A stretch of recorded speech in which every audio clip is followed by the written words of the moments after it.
We never disapprove other people's opinion, but we approve the fact. Hello and welcome to Podcast Buzz. I am Sakwat.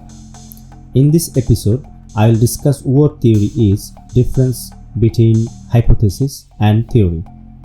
And last one is that history of theory in use. Let's get to it. According to Cambridge Dictionary, theory is a formal statement or an opinion more broadly of the norms under which a subject of a study is based or of the concepts proposed for explanation of a fact or an event. A theory is a reasonable style of abstract reasoning about a phenomena or its outcomes. So there you have it. Theories might be scientific or non-scientific in nature.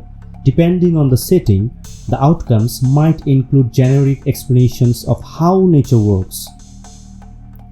The word has its origins in ancient Greek, although it has taken on various similar meanings in current use.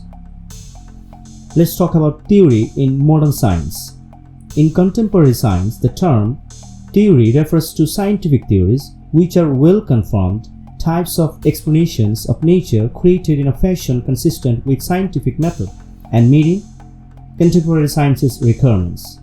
In contrast to other popular usages of the word theory, which indicate that something is unverified or speculative, scientific theories are the most defendable, rigorous, and comprehensive form of scientific knowledge.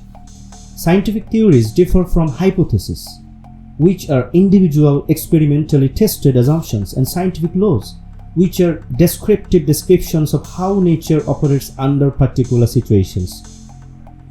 Let's talk about the difference between hypothesis and theory. A hypothesis is an assumption or a notion offered for the purpose of argument and evaluated to determine if it is true. In the scientific process, the hypothesis is developed before any relevant research is conducted.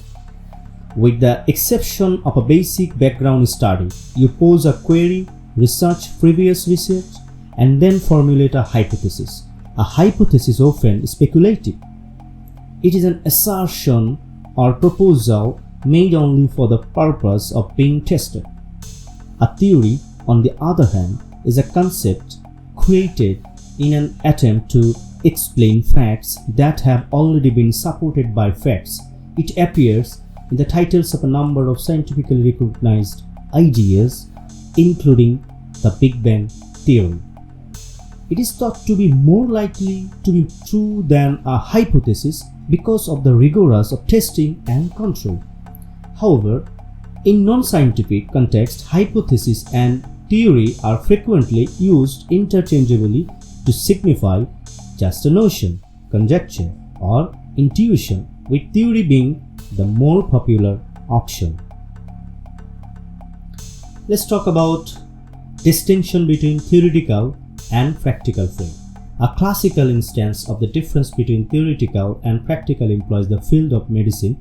Medical theory include attempting to understand the reasons and nature of health and disease.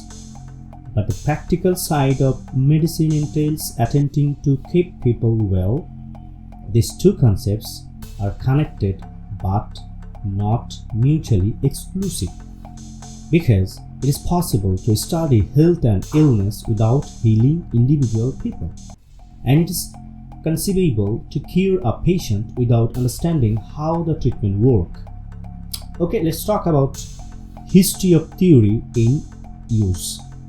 The English word theory is derived from an ancient Greek philosophical technical phrase theoria, originally meaning looking at, viewing, beholding, came to refer to contemplative or speculative understandings of nature of things, such as those of natural philosophers, as opposed to more practical ways of knowing things, such as those of skilled orators or artisans in more technical concepts. Since at least the end of the 16th century, English speakers have employed word theory. Modern applications of term theory stem from the first definition but have taken on new meaning, hues, is still founded on the notion of a theory as a reasonable, careful explanation of the general nature of things. Francis Cornfold says in From Religion to Philosophy, that is his book's name, that the Orphics imply a passionate, supportive contemplation with the word theory. Pythagoras modified the term to imply the unpassionate study of rational, unchangeable truth. Pythagoras stresses subduing emotions and corporal wants to aid to operate the intellect on the higher conceptual level. It was therefore Pythagoras who gave the word theory the unique importance that led to the ancient and modern notion of distinguishing theory from the practice. As indicated before, Aristotle's language contrasts praxis or practice with theory, which remains still today.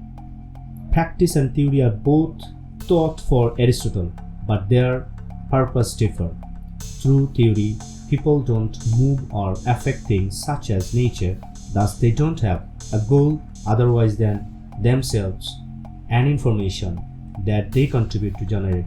Practice, however, means thinking, though always in order to achieve desired behaviors in which humans alter or move for their own purpose.